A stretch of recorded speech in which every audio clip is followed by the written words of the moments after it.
Hello, everyone, and welcome. Welcome to Bronyville. This is Bronyville, episode number 93, recorded on February 16th, 2013. I'm your host, Apple Cider. How you doing, folks? Howdy. Decided to just cool it down just a little bit this week. I come in hot all the time. Maybe just come in a little bit more relaxed. Hey, guys, welcome to the show. How Everyone, just chill out. Yeah. We've got this. How's it going, Sandy? It's a good week, let me tell you. Fire status looks better? Fire status is clearing up nicely. That's nice. This is. We better look out. NPR might come for us if we keep this up too much. If we get too chill. we'll be selling tote bags by the end of the episode. It's gonna get pretty rough. And if you donate $10, you get a tote bag with AC's face on it. We don't actually have tote bags, but please donate $10. I'll give you buttons or something. We'll figure it out. Hey Sandy, how you doing? Doing all right. Cool. Yeah, it's been a pretty good week. All right, that's good. Not a lot of compared to last week. This week is glacial. It is. It's much not on fire. Yes. So that's great. Our guest this week is Kefka Floyd. We've had him on before. Man of the Round Stable and Deviant Art and many other things. Hey Kefka. Hello. How are you, sir? I'm doing okay. I'm cool. We're all chill here. I like this. It's much more. Everything in the fandom's always just so screaming and going nuts. Okay, good. Thank you, Starry. Thank you for illustrating. Wow, that was good. With the Banshee whale from. I learned it from the goats. Good. Yes, we watched goat videos last night of goats screaming, which is probably the best way to lose 5 minutes on YouTube or an hour. Just watch goats scream and sound like humans. Oh.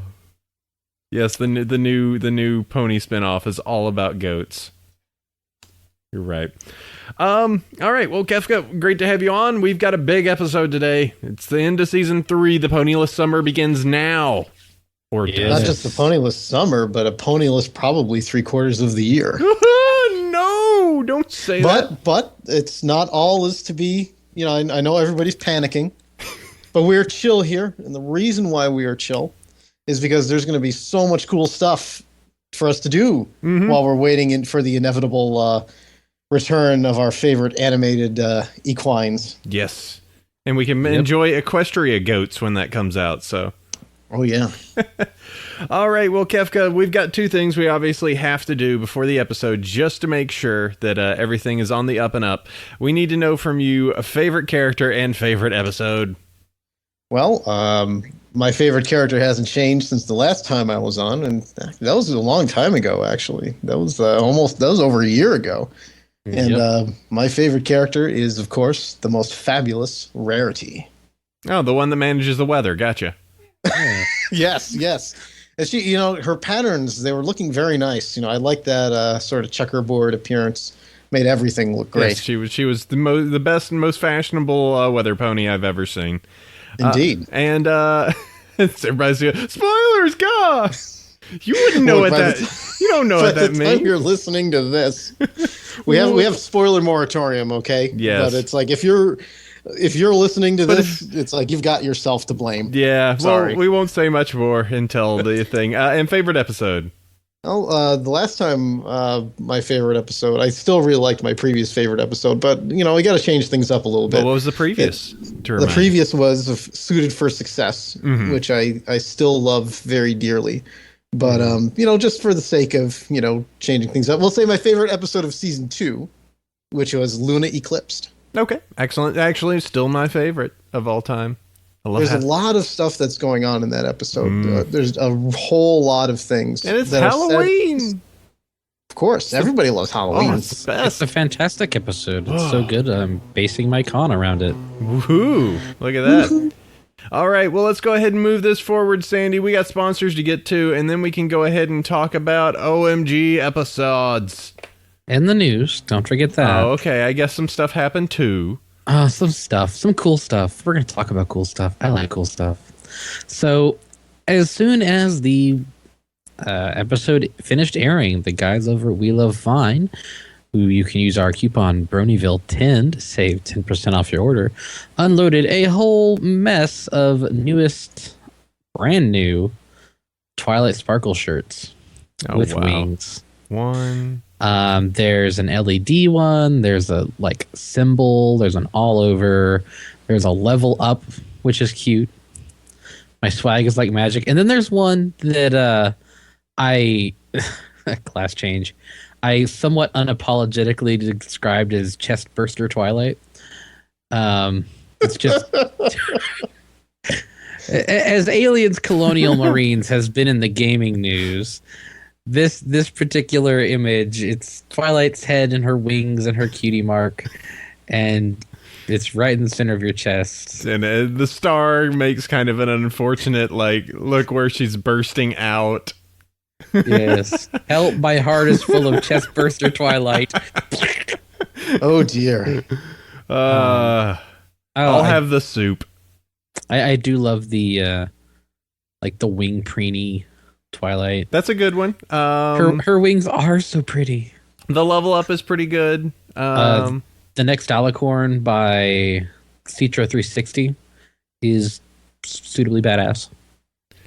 I do like the all over one. It's by my friend Top Shot. It's very nice. Now, very cool. And may I say, I do want to say that that everything on We Love Fine, not just the pony stuff, is really good. You could save 10% off of this awesome image, which is, or this awesome T-shirt, which is, if you only knew the power of these pancakes, which is Darth Vader holding up a stack of pancakes.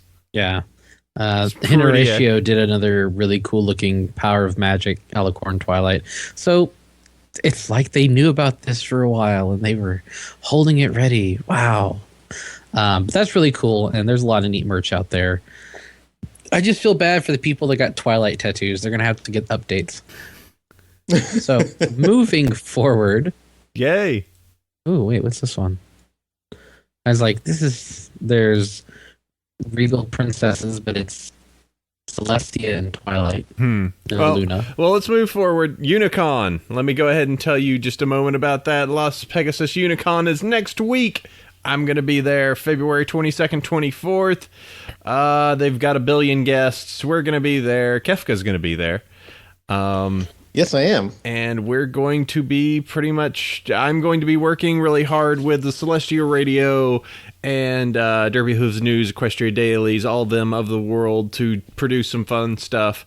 Picked up a GoPro thanks to all of your donations, so we'll be recording stuff there. I'm also getting a friend to lend me a professional camcorder, a Canon GL2, so I can actually record some pretty awesome near documentary style footage from the convention for you guys to make some videos for you. So that's going to be super awesome. If you can make it, that's cool. I believe they'll probably be taking registrations at the door at this time. And, it's just going to be a great time in Vegas. It's going to be me, Starry. We're already planning the trip and going to eat awesome food and spend time with cool people. There is a comic I have not seen that Starry is putting on the show. I'll have to see this. Anyway, Las Pegasus Unicon 2013. Hit it up if you still can. And Starry, who's our friend, and has he updated his site? No, he has not. Wait, okay, that's a really funny comic though. It's talking about you and the duck. He's got to get them, but he's had a whole bunch of other stuff going on.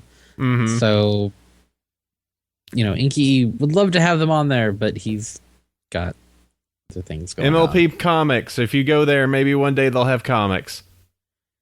All right. Well, let's go ahead and move on. It's news time, so go ahead and check out we've got all of our news listed as always. You can go and check out all of the links that we talk about on the show.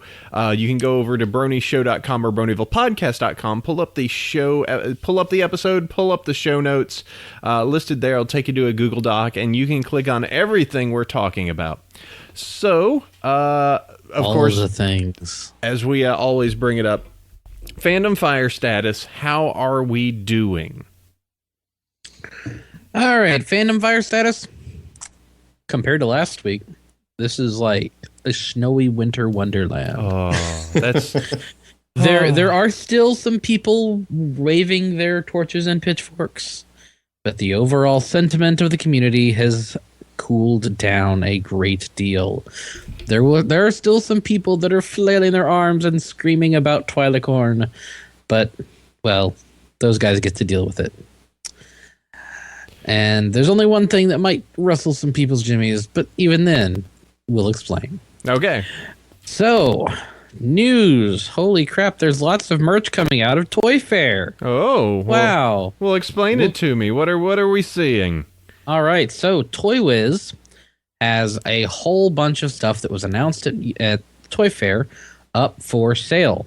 And of course, Toy Wiz is a online toy reseller. They've got a whole bunch of stuff, but they are you won't always find the best price. But if you pre-order it, you generally do all right. So they have added, in the last little bit, official patches featuring not all the cutie marks in the main 6. Rainbow Dash, Pinkie Pie, Fluttershy, Rainbow Dash Cutie Mark, Applejack Cutie Mark, Pinkie Pie Cutie Mark, Final Scratch Cutie Mark, Wonderball Cutie Mark, Rarity, and Dr. Who's, but there's no Twilight, which is kind of weird. A little. Yeah, I know. That's 4. I'm missing one of them. Cutie mark pins. Yeah, I don't see why they wouldn't do a Twilight.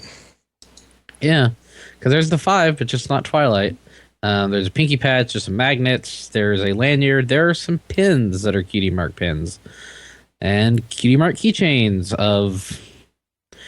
Then there's Cutie Mark buttons and pony face buttons featuring Pinkie Pie, Rainbow Dash, Doctor Who's, and Derpy. So there's that bit of merch. They certainly know what we will buy. Then the Aurora plushies, which are the high grade plushies I referred to last week as going, OMG, I must have these. They are also available for pre-order. $85 for the set of 6. That's about $15 a piece. But that's also cheaper than the other ones with the weird ribbony hair. The tie Beanie Babies are actually going to have a Twilight, Rainbow, and Pinkie, but they're $7 a piece for the tie Beanie Babies. Yeah, and I'm sure they'll probably expand those if they sell. It's just kind of awesome in a way. Okay, this is going to sound really weird. When I was a kid, I had a bunch of Beanie Babies. Oh, yeah. Because that was like the hot thing when I was young. And it was. My parents collected them and sold them and da-da-da-da. And then that whole market crashed. Oh, I still have tons of them. I remember they had guides for those of just like, hold on to this. In 10 years, it'll be this much. Yeah, if you could find this random dark blue bear. Oh, dude, that one was rough. Like, and people, it was so like terrible because they were just like, yeah, I'm putting my entire like kids' college, like to their entire college into this so that we can save them in 10 years. They'll be able to go to college based off of all these Beanie Babies. Wow. And one of the things that is bad about Toy Biz is if the demand's high enough, they jack the prices up crazy high, as evidenced by the Zakora figure, the fan favorite set from later this last year. Oh, yeah, whatever. $35. Yeah. So it is a bit of a crapshoot. I can definitely go to the Toys R Us near us and get a bunch of $35 figurines for much lower. Yeah. So there's that. So Toy Wiz is good for pre-orders, not much else. If you really gotta have it as fast as possible, gotta go fast. They have the Derpy card and posters from last Toy Fair or whatever, or New York Comic Con, and it's $60 for the 3. So that Chrysalis poster's pretty good though. Yeah, it's for the true hardcore collector. As for the next little bit, there's a DVD in April. It was previously called only April. It is not called April, surprisingly. It is in fact Twilight Sparkle or Princess Twilight Sparkle. which features the season 1 vector of Princess Celestia, the season 2 vector of Cadence, and the new one from Twilight Sparkle. The season 3 Twilight Sparkle vector we will now enjoy forever, because she's going to wear that dress forever because she likes it. I have to I'm going to have to save this for the actual episode discussion, but I enjoyed they used a particular vector in the episode. Yeah, I think about it. The dress that she's wearing now looks really close to her simple dress from. It does. It has the same colors. Mm-hmm. The oh god, what's the episode title? Well, it Sweet and Elite. Yes. Yes, I had to think of the episode title for a second. But yeah, it's real close to her simple dress, so that's kind of nice. Okay, so don't enjoy the April DVD. It's going to be more purple unipony.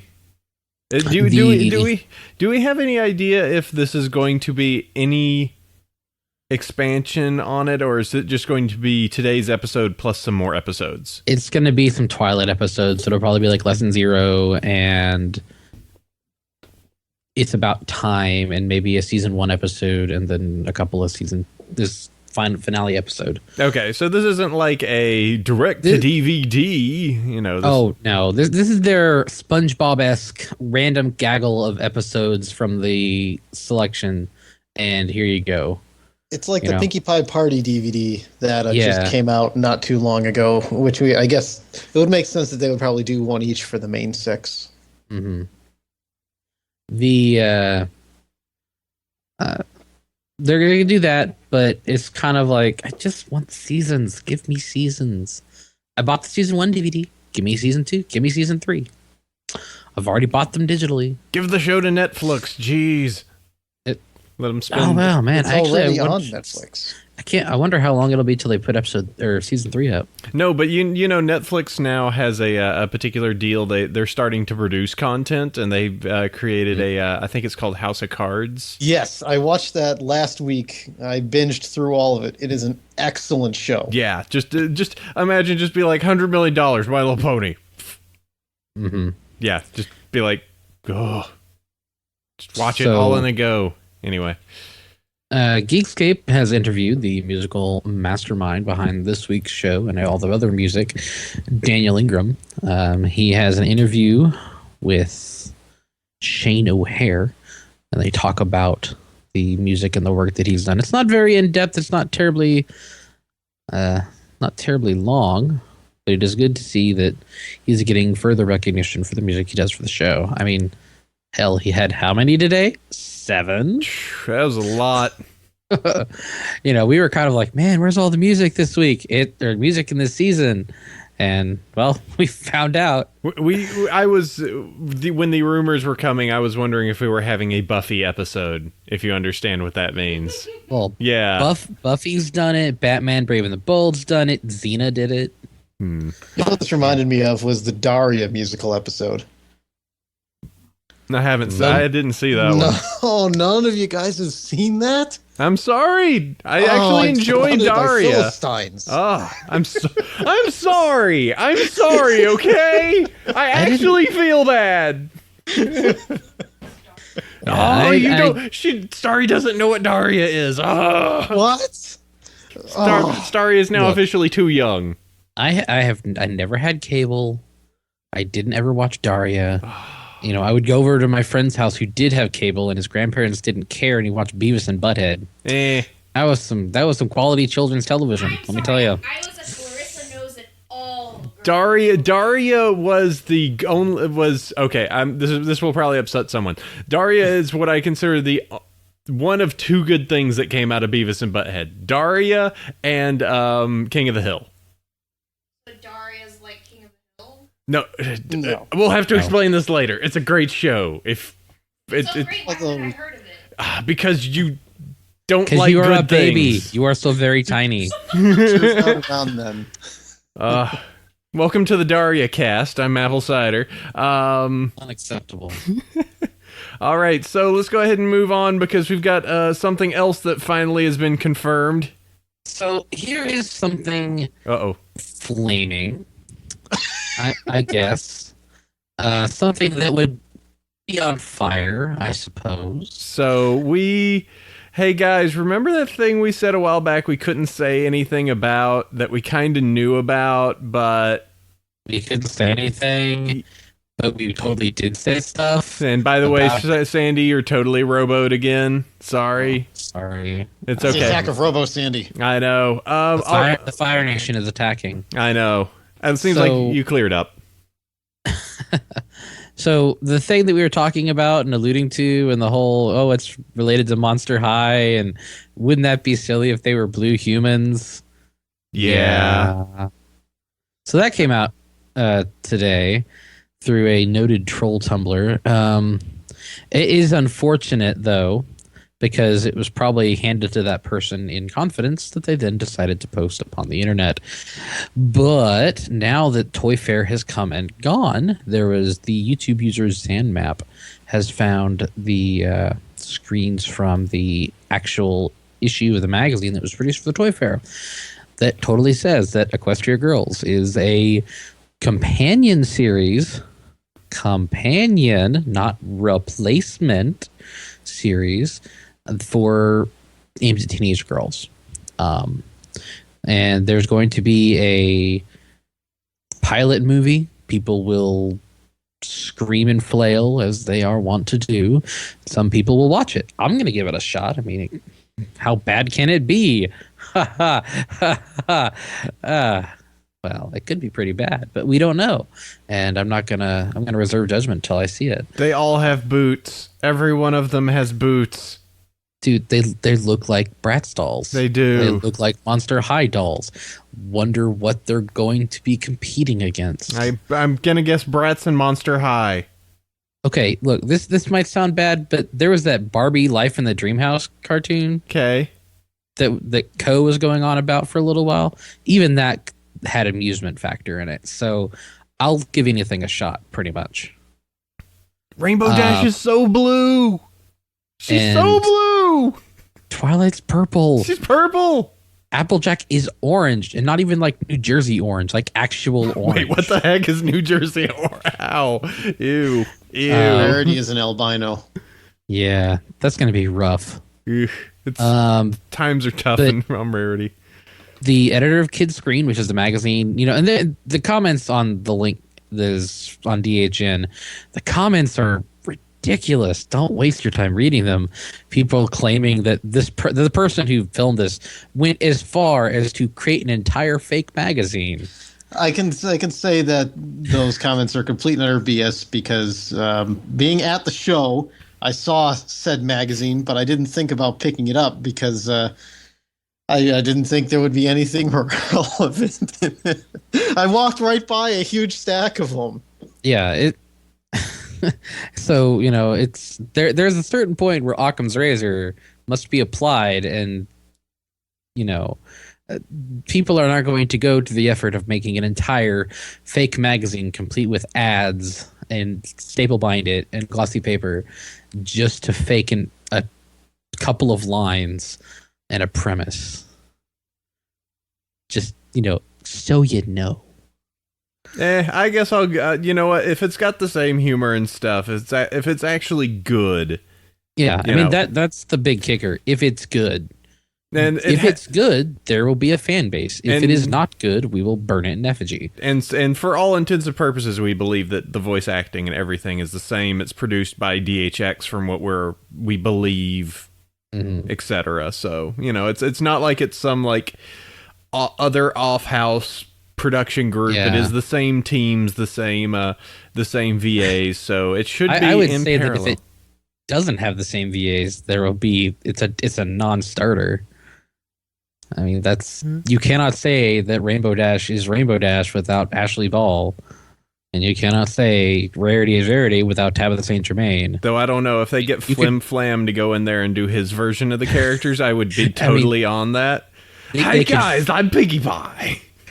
They could fake it with Kazumi Evans only if Rarity only sings. Rarity is 100% singing all the time. I'm okay with that. So sorry. It's a thing. It's a thing that is. You just kind of shrug and wait till it comes out. my opinion is just, there's no point in wailing and gnashing of teeth until you actually have something concrete to pick apart. But once you do, absolutely fair game. Yeah. And one of the things to note is that it's not technically announced. The fact that we're discussing this is probably making people grumpy. But it's not exactly an announced thing other than it's actually supposed to be announced at Comic-Con at San Diego in July. That's going to go over like a lead balloon. I guarantee it. Yeah. Well, it's a worst kept secret kind of thing. Well, the funny thing was risking life and limb driving down to New York on Sunday after the blizzard. I didn't even know when the leak happened over Saturday night. And I'm riding the train and I'm like, oh, looking at the spoiler forum, what's going on here? I'm like, that's a thing. And then they went through the 5 stages of grief so amazingly quickly. And then I have a feeling that magazine they probably changed their plans on when they were going to announce that, because those magazines are printed well in advance. Mm-hmm. And they probably decided they were going to push off an announcement without realizing that stuff had already gone to press. Probably. Now Sibsy's tweeting pictures of Derpy winking from behind Doctor Who's. Wait, this was a thing we're going to have to talk about in the episode. Oh my God. Uh-oh. We haven't gotten there yet. I know. Oh. All right. Well, let's move forward. What's this comic thing? So comic continues to be awesome. Let me open the page. So those guys over at the Round Stable. Oh, them. Those guys. They have announced the next issues of the official Alliance comic via their solicitation release. So we have the main 6 micro series continues to expand with the micro series comic cover featuring Miss Abergetti's cover art with Babby Spitfire, Babby Derpy, and I guess that's Firefly and Fluttershy. That's really cute. And the number 7 cover, ooh, there's a pony missing, and it looks like they're on the moon. Which they're ponies on the moon. Sorry. Sing a happy tune. Da, da, da, da, da, da, da. Sorry. The moon ponies are official. Yes. Looks like Twilight's going to make her own amusement park with without wings and 5 or 4 of her friends. They come across Woona at some point. And yeah. Woona was here. Occasional bat ponies.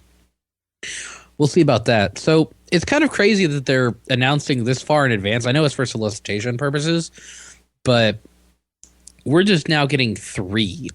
And 4 comes out in the first week of March? March 6th. So we have an additional 3 months of the comic coming out. And I certainly hope, I know that I'm certainly picking up physical and digital copies, that the sales continue to justify the amount of effort they're putting forth. So far, all the numbers I've seen have been through the roof. Yeah, because I think, issue 1... Well, there was a thing on Comixology that in Israel, for 1 week, the My Little Pony comics numbers 1, 2, and 3 were number 3 is number 1, number 2 is number 4, number 1 was number 3, or something like that. So it's certainly getting an international audience. When issue 3 came out actually released on iTunes, the books were in the books category were in some of the very high ratings, I believe in the top 10. Yeah, that definitely. Nice. It was a huge comic. I think, what was it when we reported last year, the first issue of the comic was actually in the top 100 purchased comics of the year, and it was released in November? Yeah. That's kind of ridiculous.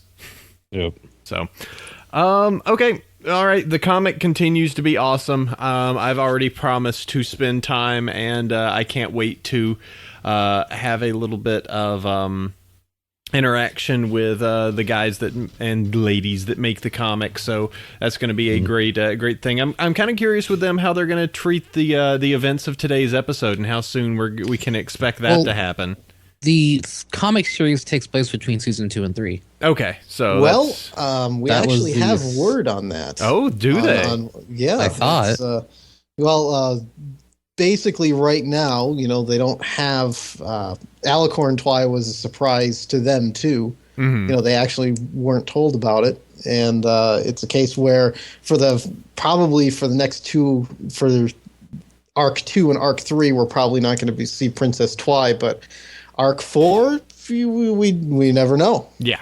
So it could be. We shall see. That'll be interesting. All right, before we get into big episode talk, which obviously is it's there. It's like this constant force that keeps hitting against the show of just like, there's time to talk about this. No, we got other stuff to say. Dan, before the wave crashes upon us, let's go ahead and talk about what you got to talk about. Let me check Topic time. Piney and Kefka's adventure at Toy Fair. Yes, down in New York City. New York City? Yes. Don't buy salsa made there, folks. I just dated myself. Seems like a bad place to get salsa. Yeah. I refrained from saying get a rope because it's such an old reference. It is. It's a 90s salsa commercial. It is. But that's how good of a commercial it is. 20 years later, we can make the joke, and half the people listening don't get it. But we know what that is. That makes me feel old. Yeah, and besides, you really don't want salsa made in New York because they get orange tomatoes from Jersey. So. Oh, okay.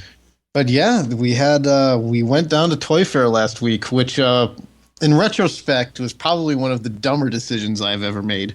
Not because Toy Fair was bad, but I'm not sure if any of you are paying attention to the actual news that is going on here in the United States. But last weekend, we kind of had a terrible snowstorm up here in the Northeast. Oh, come on. That's like usual. So, I mean, it was bad enough that I actually left my office early on Friday just because it was going to be that bad. And so we got 2.5 feet of snow up here in Boston, and it was really bad. I mean, just utter chaos, And so on Sunday, the Toy Fair started on Sunday, and we weren't going to be there for the whole week. I could only go in on Sunday because I had to work the rest of the week. So I was saying to myself, do I really want to go? Because there's still snow everywhere. I mean, you don't understand. They banned driving in Massachusetts for almost a whole day. It really was that bad. And, drove down. I got up in the Sunday morning. I overslept, naturally. And I said, well, I might as well go do it. It's not like I'm going to be doing anything else today. And we drove down, and, it was actually okay. There was nobody on the road until Connecticut, when there was some snow on the highway. And there were several times I was questioning my life decisions going to, New York after a blizzard when everything's not really cleared up, just for the potential chance to report on, new horse toys. Just one of those things where, maybe that wasn't the smartest of decisions I've ever made. Risking life and limb for information about new cartoon horse toys. But if you didn't, who would? I know, that's the thing. So we did make it down there, and I tell you what, Toy Fair definitely was an experience. It's a closed show, so you can't go unless you're an accredited member of the media or you work for a toy distributor or some other toy company, and you have to jump through a couple of hoops to get in.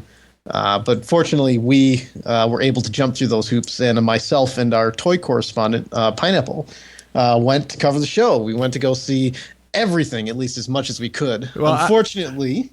sorry. Well, I do have to wonder a little bit about the hoops. Did you flash the round stable badge, or what was the we had to fax over some information about who we are, how big our website is, how many hits we got, business documents like business cards and other stuff. Okay. And I just got a nice shipment of fancy printed business cards not too long ago, actually, which turned out to be quite useful. Ooh. And so we just sent it in, and we got in. And I honestly wouldn't be surprised, if it just takes a little bit of effort. If you have any kind of serious, web news, quote unquote, presence in that toy related field, like My Little Pony, for instance, they will, as long as you show that you're legitimate enough, I believe they will let you in. Mm-hmm.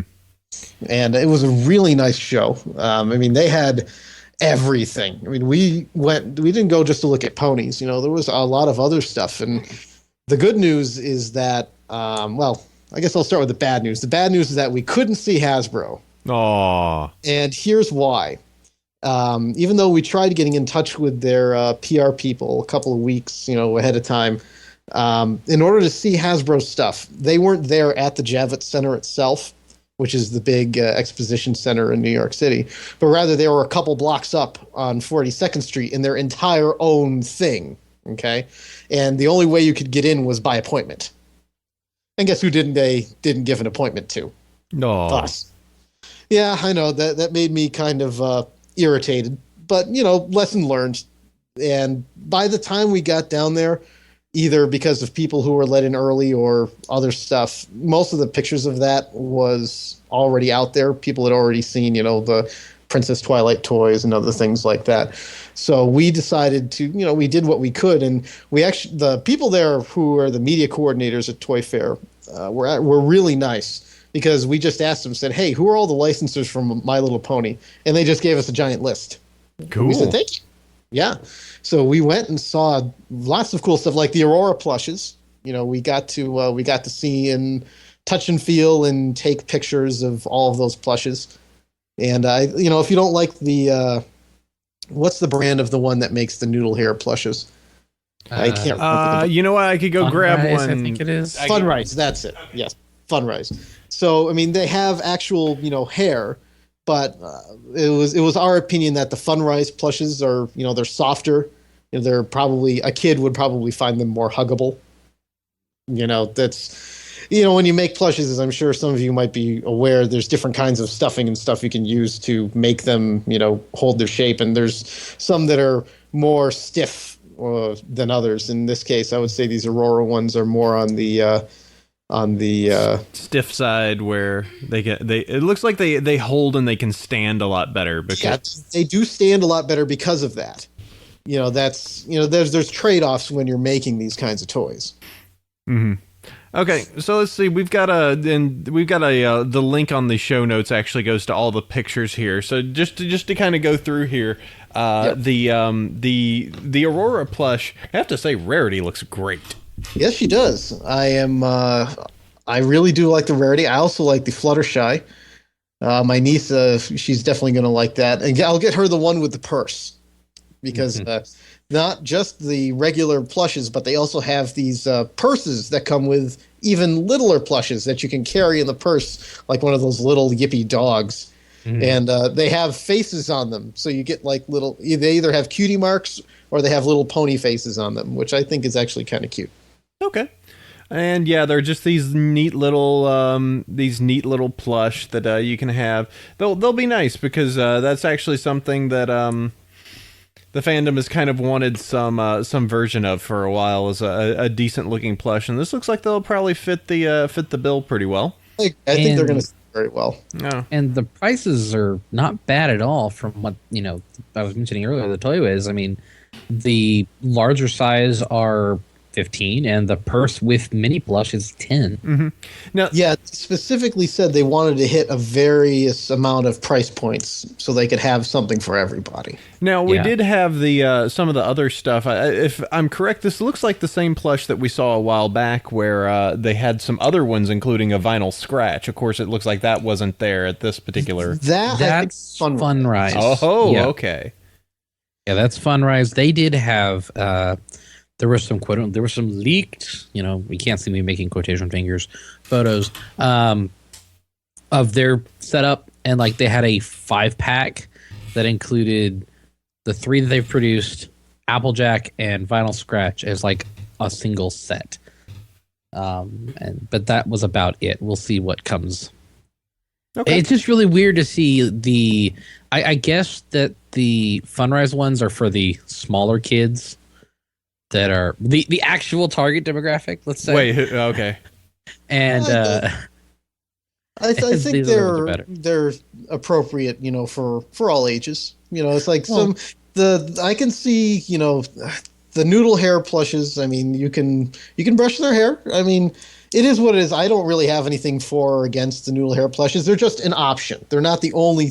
The good news is that the Funrise plush is not your only choice for a plush now. If you want an actual hair plush, you can go get one of the Aurora ones. Horses for courses. Yep, and I've seen the Aurora. I've not seen Aurora anywhere else. They're like Hallmark store brand type stuff. Yeah. Versus the Funrise is in Walmart and Target and the like. So I imagine that the Aurora ones will be a little harder to find once they actually do hit the wild. No, well, let's hit this up. Let's do some of these other ones. So we got Montco Crafts that has some Color Me, some marker based color in the pony merchandise. Yes, yeah, they had a lot of that. The guys over at Montco, they were great to talk to. They wanted to get as much of these coloring kits out there, and they didn't just have ponies either. They had a lot of other licenses. They had Transformers, both Prime and Rescue Bots. Ooh. For those who care about that, they can play together. Yes, they could. They had them either in like a couple packs, or they had like activity kits. And most people are used to seeing like the coloring things that are like those black velvety kind of things. These are probably something that feels more fun to color on, at least just looking. They're not, just like flimsy pieces of paper. They're pretty robust. They could take, they show there's the one where there's a Pinkie Pie stand up. I think they would probably hold up pretty well, for a kid coloring them and displaying them. I'm not sure if they're selling those backdrops, but it would be cool if they did. And it's one thing that I'm seeing in the chat here is that people are like, well, what about the plush sellers? Well, OCs and background ponies will still be a big business. Yes. Like Daisy said, if they're doing the main six, because the main six is the core thing.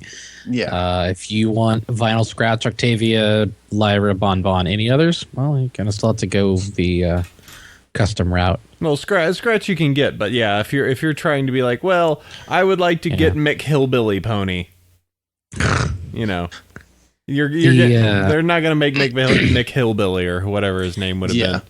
They're the Funko Doctor Who's and Fluttershy, they're coming out soon too. Yeah, so those look good. If you want to skip forward on that, let's talk about the Funko.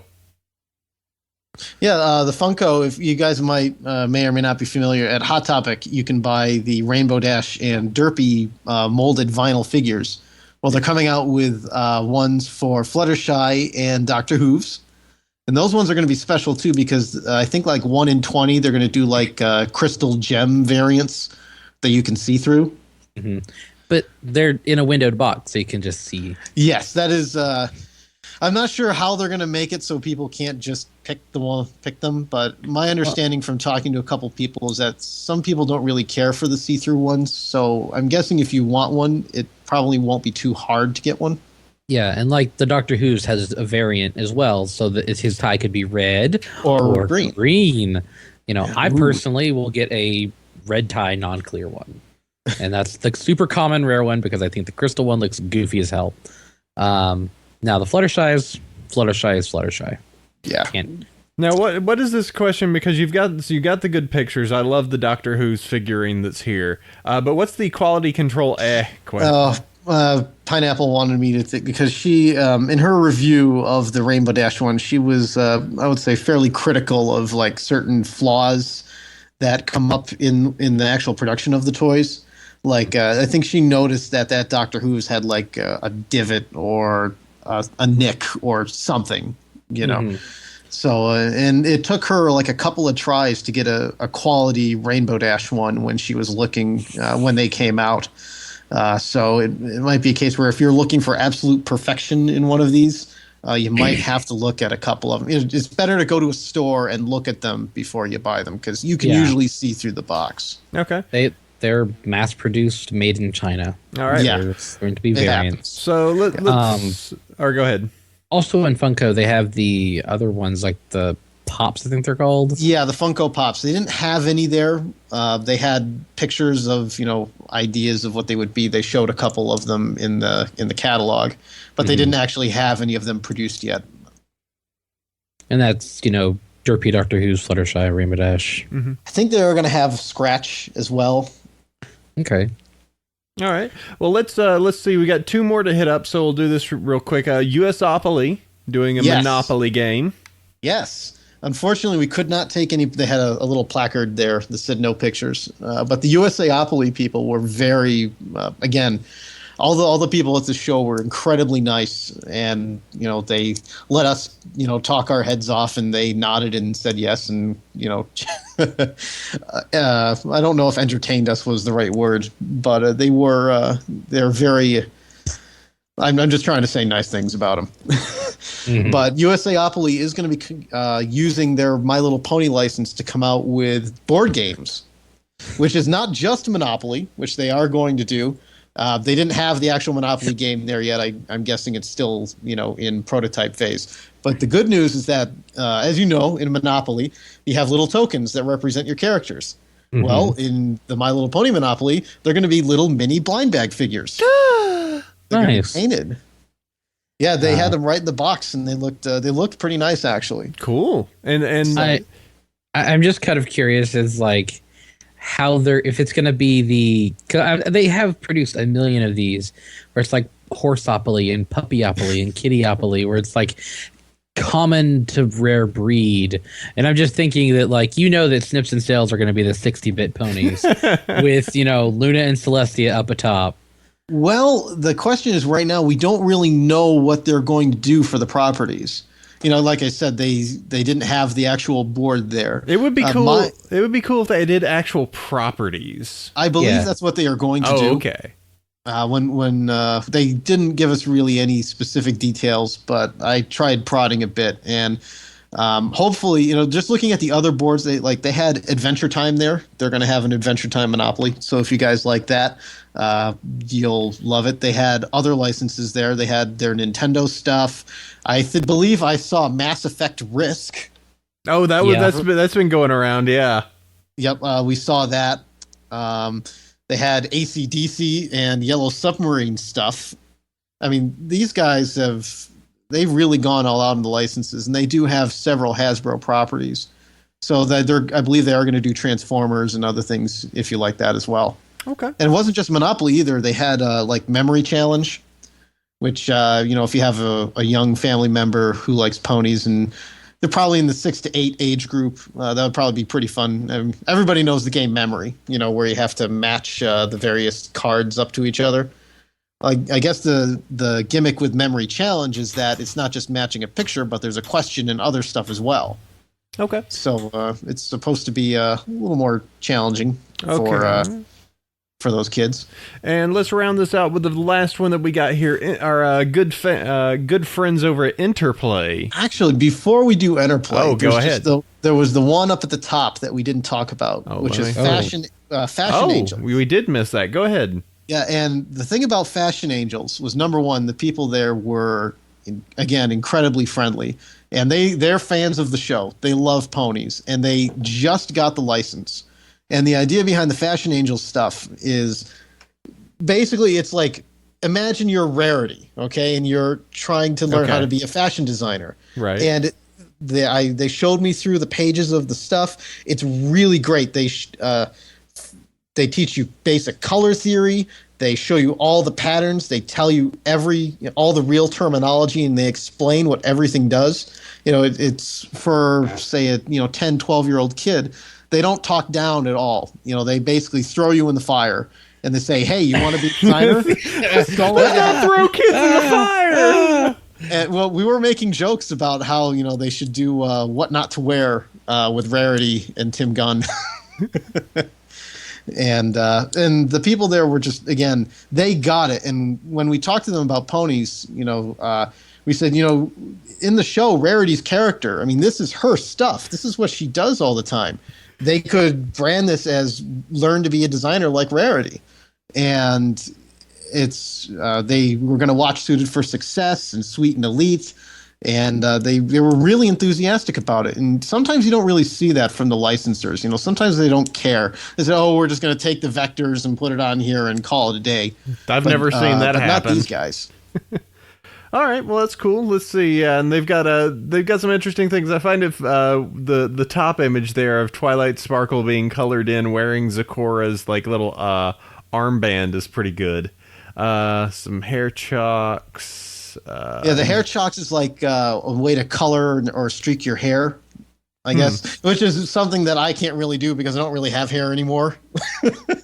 But, you know, if you know a little girl who likes to color her hair, she can get it done just like a Rainbow Dash or Twilight.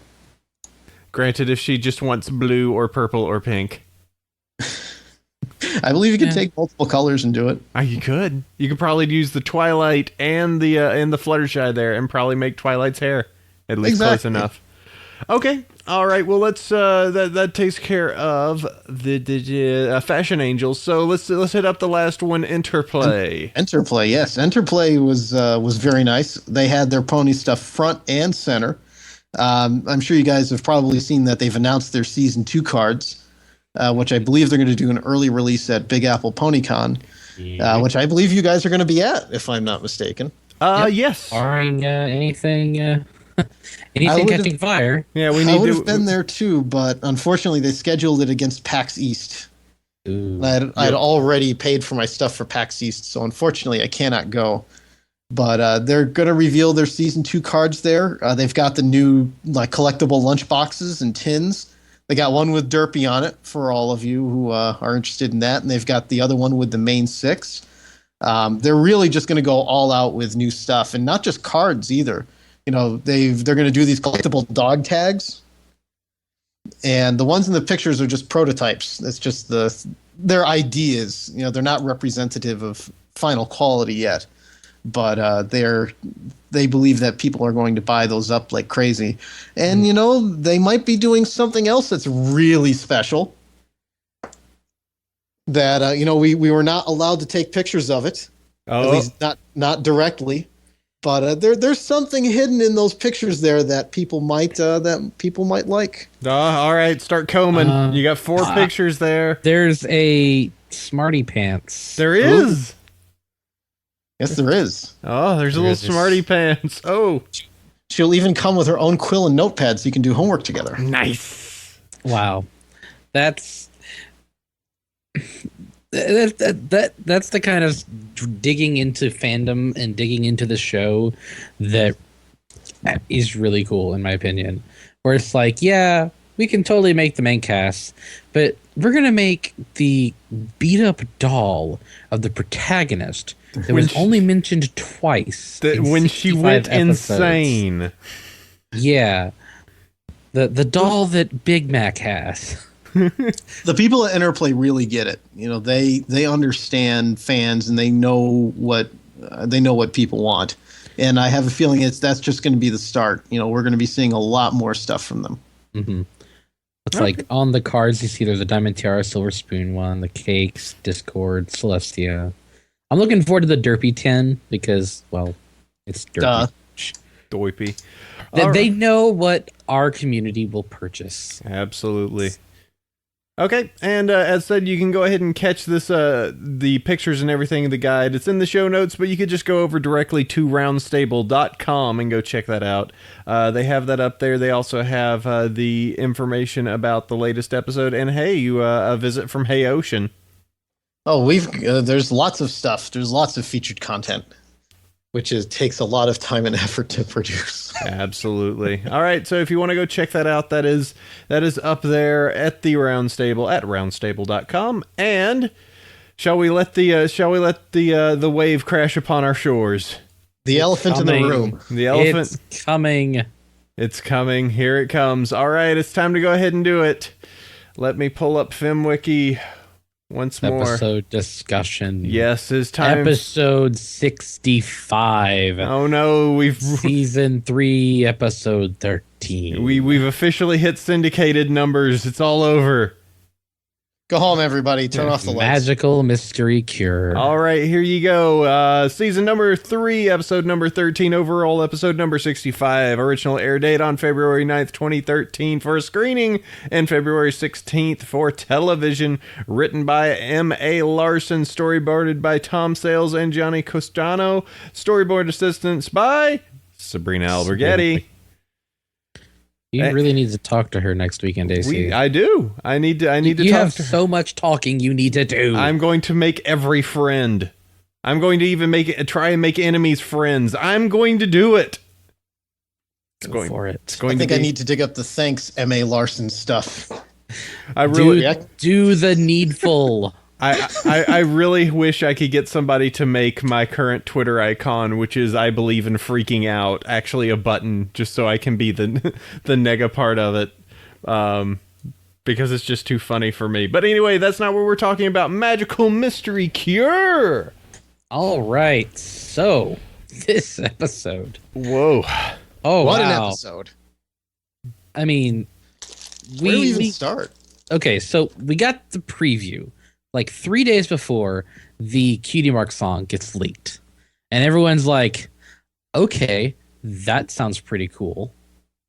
Then later on, there's the 2 previews, Entertainment Weekly and what was it? Wired, I think? Oh, there was actually 3 previews. The first one was TV Guide, then Entertainment Weekly, and then Wired. And Wired was like late last night. And when that came up, I said, you know what? At this point, I'm just not even going to post it on the front page. We'll just let it go. Yeah, it was just a little segment. Where do we even start? Okay, all right. Let's start with the basic synopsis. That's probably the easiest way to tell it. Twilight wakes up, has her morning cup of coffee, is having a wonderful day. In addition to a song about how wonderful her day is. Very. That Belle song from Beauty and the Beast. Mm-hmm. Oh, what a beautiful morning. Pretty much. She's having an absolutely fantastic day.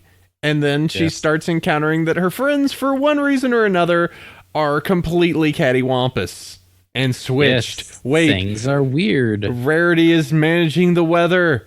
Pinkie Pie is managing the apple farm. Applejack is making horrific clothing.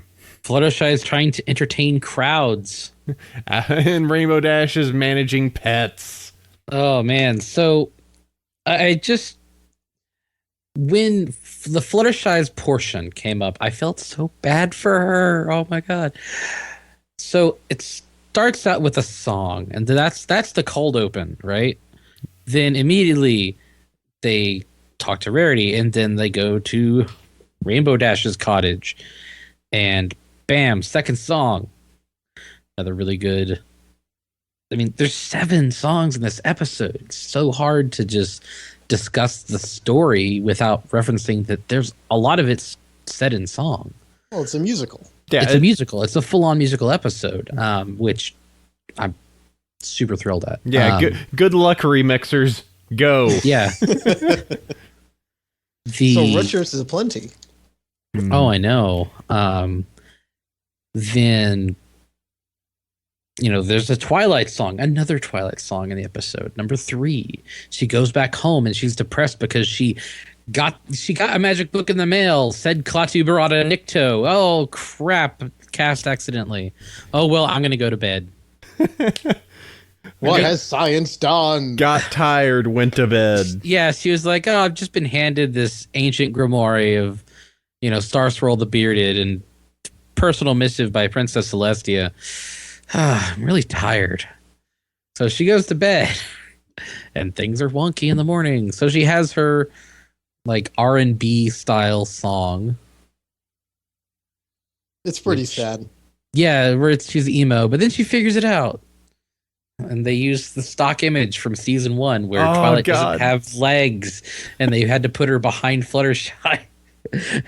I love the fact they included that stock image because it's such a bad one. It's totally just like, for any of us that have been around the show, that vector shows up so many times in the in the places where it's just like, use this image, we don't care. Like still though, I think even though it's overused, I do like it. I think the nice thing about it is that it very succinctly displays all the personalities of the various ponies. Mm-hmm. Let me see. I want to see if I can find the image. Just when she goes to her mantle and she tries to, she's it's actually in the introduction of the show. Mm-hmm. Oh yeah, when Princess Celestia opens up the letter, that's the picture. True. Yes, that's a great way to explain that. Yep. Mm-hmm. And that's great because that's a picture of the main cast. Then. They go right into it. Twilight sends that by triplicate every single day. Every single episode, she's sending that same message. I purchased a lot of these. The sixth star. We'll get to that in a minute. After that, they start fixing it, which is another song, the Cutie Mark song that was leaked a couple days before. Gonna guess somebody recorded it while at the little princess coronation event. It looks like the leak came from a DVD screener. Well, that could totally happen. I guess it's a good thing that no jerk decided to leak the entire thing. Thankfully. Yeah, and then after she figures it out, she fixes all of her friends' destinies. She goes home. Stands and everyone's all happy, and then the elements go off and incinerate Twilight. Well, maybe not actually incineration, but it kind of it was the implication. Yes. Celestia lied, Twilight died. Thanks, M.A. Larson. Could you imagine just like they didn't show the period of time between Twilight going up and talking to Celestia and like when her friends are there, but could you just simply imagine them going like, what? Yeah, well, that's the thing. They all freak out, and there is a black mark on the. Oh, Sandy, no! No, we lost Sandy. It was too much. Oh no, we killed him. No, what have we done? I don't know. I guess it's up to me now. He used the full spell, and now he's been incinerated. We're gonna have Shefacorn's gonna return in just a little bit. Don't worry. Okay. All right. Well, let's do this while you ping Chef while I go ahead and use my mouth a whole bunch. Okay. Celestia died. Celestia lied. Sandy died. That's a good one. Okay. Hang on. Nah, help's on its way. So let's run through this while Sandy does some cleanup on the recorder on his side. Oh, are you back there, Sandy? I think my internet derped for just a moment. I think it did. We kept going though. We said that Celestia lied, Sandy died. So yes, I am now Shefacorn. I am Prince Sandy. Princess Sandy. Prince of desert foods. Yes. I have wings and a horn. This is so weird. Oh my gosh, I'm a witch pony. I'm gonna burn him. Now I'm gonna noodle arm right here. This isn't how this was supposed to go. Anyway, so yes. Celestia song, thumbs up on that. Feels.exe. Let me go. Let me say that. And then she's returned to Earth. Hours after her apparent incineration. And everyone's kind of outside the library going, holy crap, we just nuked Twilight. What's going to go on? Let's everybody act cool, right? Yeah. Nobody tell anybody. we didn't vaporize the savior of Ponyville. That didn't happen.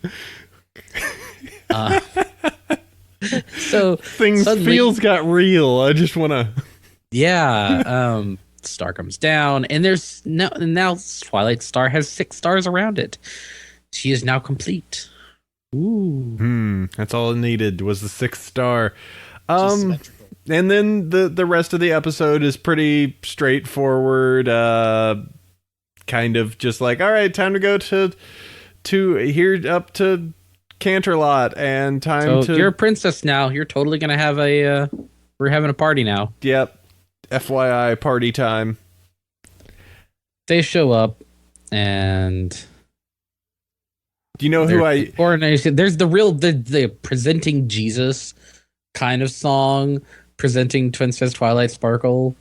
That's totally like an aria you'd sing for like the Pope. Perhaps. One thing I noticed, and maybe somebody, maybe I was completely just blind during this, but I thought it was weird. Was Discord not there? No, he wasn't there. He's brand new friends, so everyone can't go to the coronation. Yeah, he'd scare people totally. It's like, hey, Discord, listen, we need you to do stuff elsewhere. You know, you're good friends. I know Fluttershy's going to be there, but could you just not come? Yeah, he's like, but I had a role to play in this. I'm a good guy now. I'm one of you. Yes. She waves to the crowd, and every pony has new dresses, which I thought Rainbow Dash's dress was very pretty. I liked her hat. Reminded me of a red mage hat from Final Fantasy, except it was blue. Yeah, that was my thought, and I'm like, oh no, she's red mage. That's not a good thing. Red mage is a good thing. I'll fight you over this. Well, it depends on which red mage. If it's red mage from 8-Bit Theater, remember that? Yes. Okay. I think when I gave up, I was a level 64 red mage in Final Fantasy 11, and getting that pimp hat was very difficult. I was just thinking the webcomic series. Don't know about you. I didn't play 11 beyond the free month my friend gave me. Oof. So trying to be a dragon master in that game. Ugh. Too long. Anyway, so yeah, they have the coronation. Starry brought up a very poignant, a very interesting point that I'm sure will drive an animator mad at some point. But Cadence totally has her hair up in the ceremonial headdress at the beginning of the coronation, and it's back down at the end. Yeah. Well. Continuity. Oops. She got tired. Rarity came by and just lifted them all. So all right. So okay. So there's a few little things that we probably should talk about. One is the return of Dirt Pony. Oh my gosh, there's ghosts in this episode. No less than 5 times. Jeez, wow, really? She was in there that much. Jeez, wow. Derpy fly in the opening song. Gray coat, yellow maned Pegasus flies out. Actually, I think she's twice in the song where she's talking about the mayor, goes about her business, and Derpy's on the little bridge between 2 buildings. At the coronation scene, she's peeking from behind, not Doctor Who's, but one of the various ponies in the background. She's just peeking. And she winks! And there's Derpy for half a second during the final prance where they're singing. And before that, she's in the crowd. Before they drive the little car out, she's standing next to another pony. Not only that, there's Vinyl Scratch in the episode, getting unentertained by poor old Fluttershy. And Lyra and Bonbon are together in the episode. Oh, yes. So at the coronation, they showed up together. Thumbs up. Yep. So that's great because I don't know if that was just I still am really confused and uncertain about the entire thing with Derpy at this point. I think that they kind of thought this would be the end of the line. That this was the finale. They were going to be like, all right, go for broke. 7 songs, Derpy, Vinyl Scratch, Lyra, Bonbon. Just do it. And then They're like, what are you going to do now? Huh? We'll pay for season 3. Another 26 episode season. Oh. Okay. All right. I guess we'll... oh, shoot, guys. We're going to have to... next season, we got to have Alicorn Twilight like the whole time. And yeah, Spike kind of did his little Gangnam Style dance, too. I'll have to see that edit. So, I personally was kind of like... At the end of the episode, I was like, man, I don't know how I feel about this. And then the second time through, I started like crying a little at the Celestia song. I'm like, oh God, this is all one giant, just as planned. You've done this since she was a baby, and now you've seen your massive plan come to fruition. You truly are the greatest sun goddess ever. The Tintin would worship. Celestia brings her down the path and makes her choose between the red, green, or blue door. Just. Oh no! You were the chosen one since you were little. I really think it was at the end of the day, they thought that this would be it. It would be the end. And if you're going to go out with a bang. And, it's kind of bittersweet if you watch it in that context. You think that this really is the culmination of Twilight's studies. She's not just the mad grad student anymore. She's now the full-on mad scientist. Yeah, and she's gotten so much better. I mean, from the beginning of the series where it was like teleportation spells caused her to be a charred mess. Now she's just like pam, just doing everything. She's really progressed. My feelings are, one, it's still really weird to see her with wings.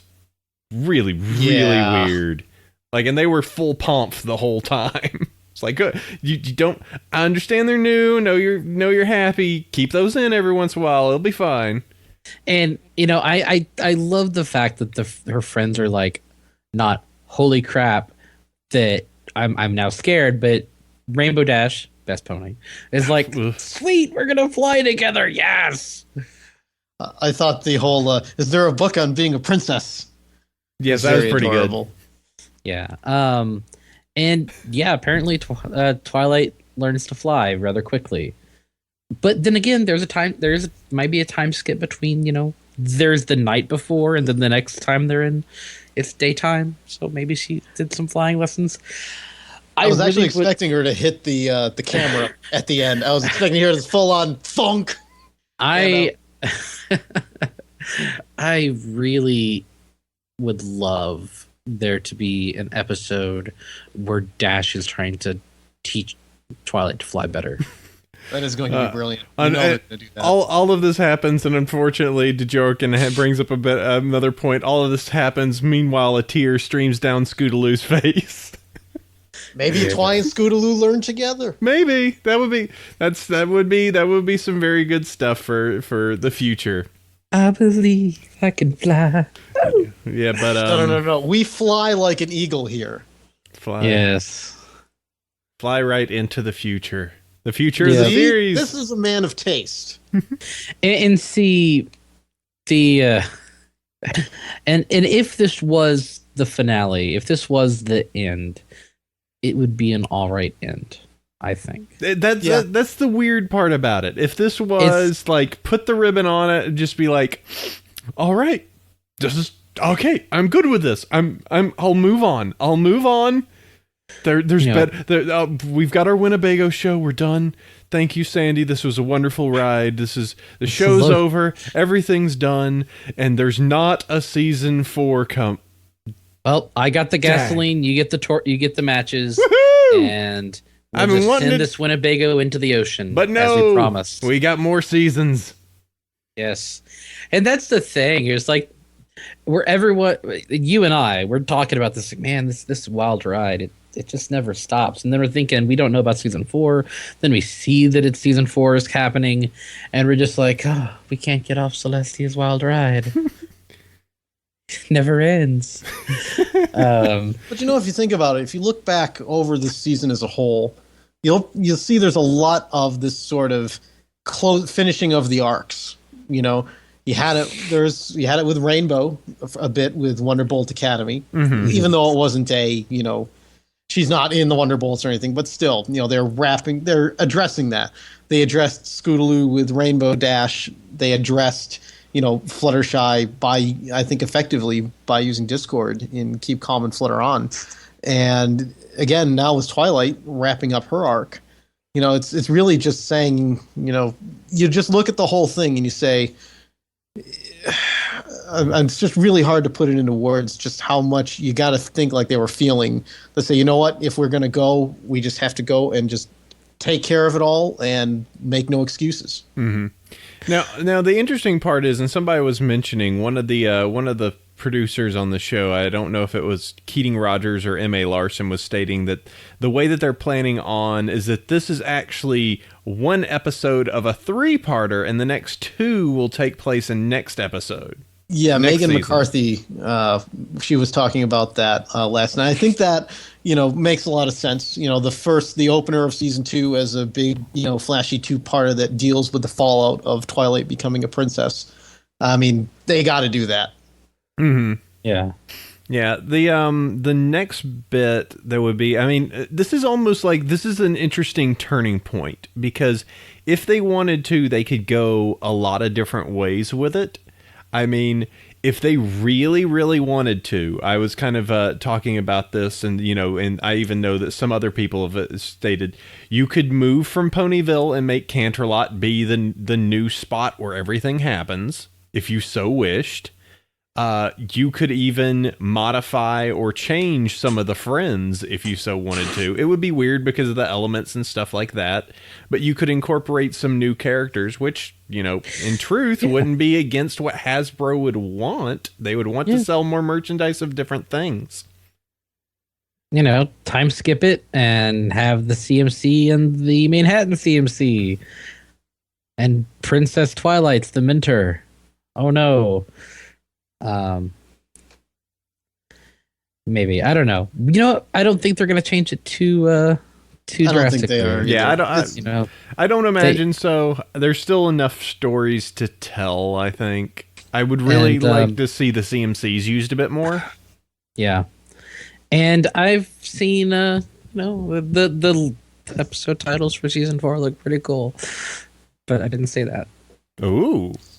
You didn't say that. Nope. I heard nothing. All right. Well, let's go ahead and do this. If there's anything else, was there any other super special, fantastical things that we have not covered this episode? Let's see. Let me just scan through the. Oh no, I missed the. I missed the FemWiki page. Well, I think the other thing about this is that, in the lead up to this, about Alicorn Twi and what it would mean and how it would change things. And I knew about Alicorn Twi before some of the leaks, and I have very good sources. Well, aren't you special? God. Yes. No, honestly, I don't. It's just, anyway.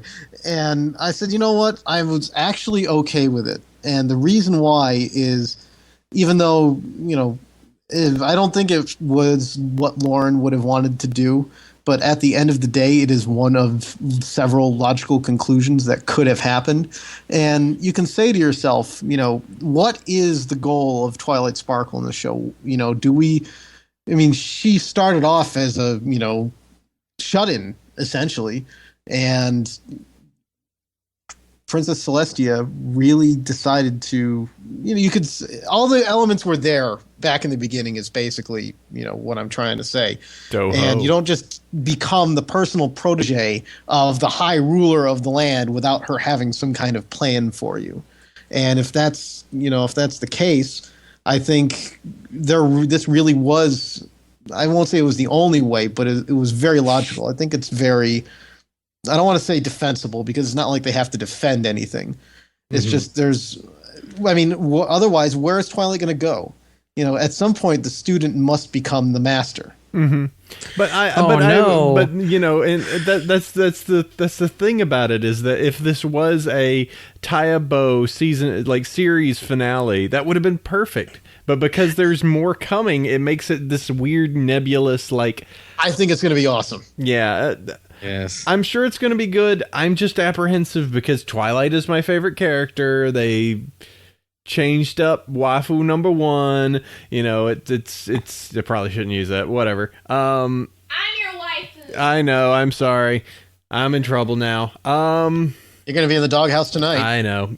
One thing we forgot to talk about was the Star Swirl's book. It was the book that Luna had. That was mentioned. Star Swirl wasn't able to finish the spell. That was kind of that was kind of neat that was brought into it. I guess Star Swirl made this and wasn't able to actually do it because he didn't have friends. It's kind of depressing. I'm so old, I made this spell. It will make me awesome. Oh, except nobody wants to come to parties. Whoa. I am an archwizard. Why is nobody friendly? Maybe if you stop turning them into newts. But they are good wizards. Newts are easier Naughty wizards. Newts are easier to deal with. Go away. Yeah. All right. Well, magical mystery cure. There you go. There's your season in a bow. It's over. If we want to make feelings, how did we feel about season 3? It ended on a high note. I think the last few episodes were pretty solid. I think it began and ended on a high note. I don't feel as confident in the middle. Yeah. I mean, it's hard because if you follow the iTunes model where we cut everything up into 13 episodes, then it gets really weird because it's just like everything starts and ends. I mean, the Pinky, the Too Many Pinkie Pies was pretty good. Wonderbolt's episode was pretty good. I like Sleepless in Ponyville. Sleepless in Ponyville. Luna. Yeah, the best episode. That was a pretty good. But then there's just the racist barn episode and everything. That was all right. Spike at Your Service was god awful. Magic Duel was amazing. So I mean, I think the season's pretty split. There are more poor episodes than there are great episodes, but it's still not an objectively bad season. I think if you give people time, just some time in the off season to just go back and let it rest for a little bit, and then maybe go through them again, I think people's opinions on certain things will probably change. Like they did earlier. I mean, obviously, I think the worst episode of the season was Spike at Your Service. Everyone is screaming at you. But then Just for Sidekicks was good.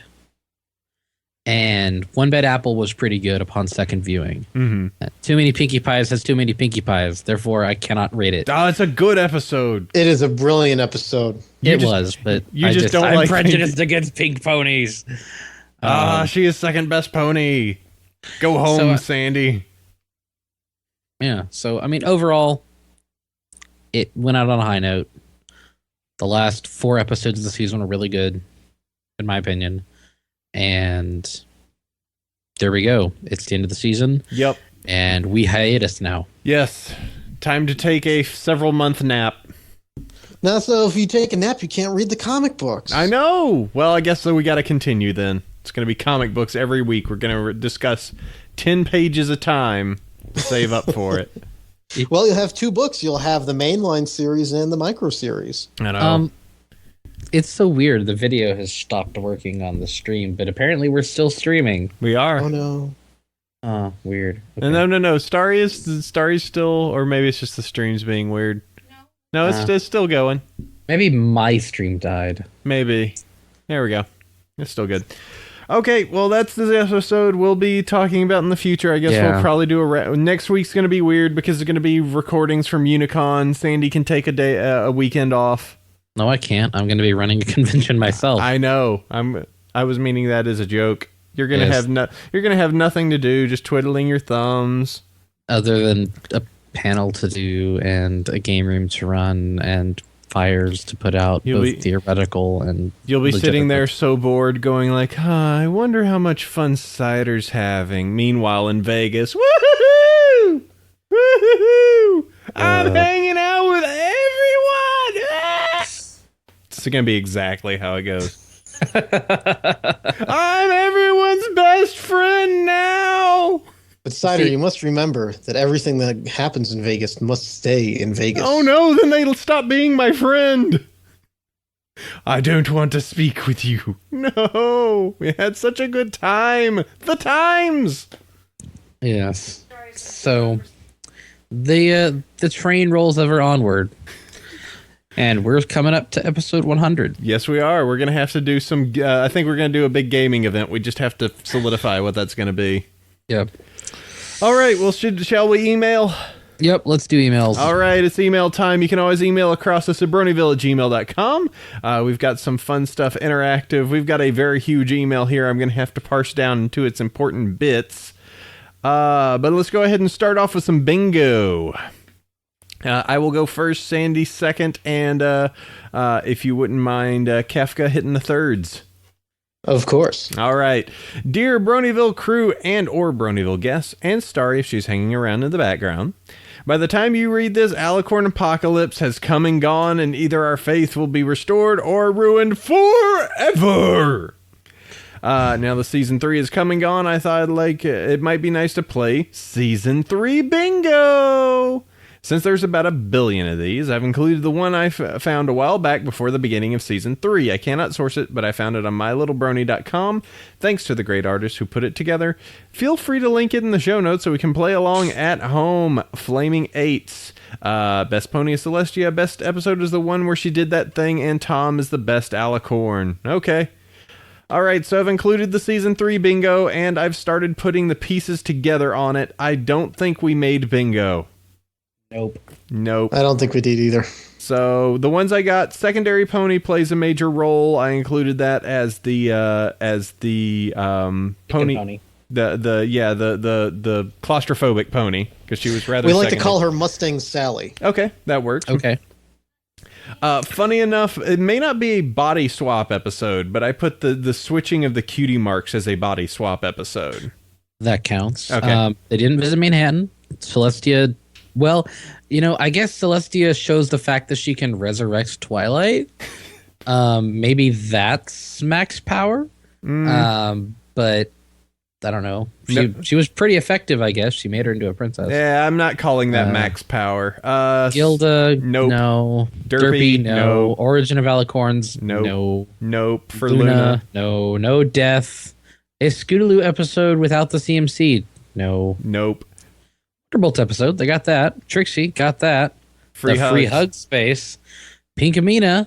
Yep. She had the straight hair, but oh wait, we're blocked by one of the main 6 having a very special sun pony because that's not the case. Nope. Celestia episode, no. Nope. Flashback, no. Roller couple, yeah. Background pony, no. Zakora, well, yeah, we did find a little bit about her. Okay, so I'll put an X there. New villain, yes.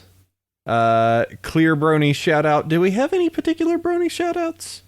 No. CMC helped someone get a cutie mark? No. I mean, maybe if you count the Derpy appearing 4 times in the last episode as this is the end anyway, so. Well, I thought that bit where they had one of the montages in this episode felt very, PMV-ish. Yeah, I'll put an X there, but that's still mark is telling me. Yeah, not just that, but the later on where they had more in the shoot. I watched that episode 3 times and I'm blanking on where it was, but there was a bit where they were doing clips from all previous episodes behind a song. I thought that the Celestia song. I think so. Yeah. Felt very PMV-ish. I think it's called Celestia's ballad. Mm-hmm. Ballad. Let's see. Sea ponies, no, and the CMC's helping someone else get a cutie mark, no. So no bingos from what we see. Nope. We would have gotten it if either the main 6 had a very special sun pony, which is unacceptable. Unacceptable. And I still think I swear there's a background pony that played a role, but I'm trying to. Wait, you could say Spitfire. Nah, she's a secondary pony. She's named and she's spoken before. I swear there's been someone who we'd consider backgrounder that got more things, because if it was the origins of Alicorns explained, which you kind of, maybe just a little bit explained it in this episode, you could kind of say that you got bingo that way. So it's like only if you become this incredibly high level pony sorceress. Yeah, I don't know. Yeah. Well, I'm going to say that we didn't win this year. Aw, boo. At least on this card. Yeah, but Discord did return, so that was another strike. So, okay. So we were closed this year. Yep. Dear Chef Sandy Apple Cider, an honorable guest. If you're reading this, it means that I am at basic training and I have missed the season finale. I hope this episode did not prove to be a game changer as everyone thought it would be. That is up for you to decide. She's got wings. My question is, how do you guys and the guest feel about everything that has happened through season 3, fandom-wise and show-wise? Moving forward, what do you think lies ahead for the fandom? Short and sweet. Well, short and sweet. Season 3 was pretty good. The fandom continues to grow. I think some of Hasbro's actions have damaged their goodwill within the community. The fandom itself will survive. We have 65 episodes and a host of fan-produced content that can't be DMCA'd easily. Beyond that, the community will continue to grow. There will be a fresh season 4, and it'll be bigger than the last 3, I think. Yeah, Anybody I guess. else? I guess. I mean, that kind of sums it up. I think I'm only feel this underwhelmed because I'm used to 26 episodes. You know, if this was spread out more and we had more, you know, it just felt like this season came and went. Like it was in and out the door so fast. We you know, the at least for us, the time between last winter and this fall to get the episode was so long, so long, and it just feels like, all right, well, we're gonna toss you back in that. Welcome to summer once more.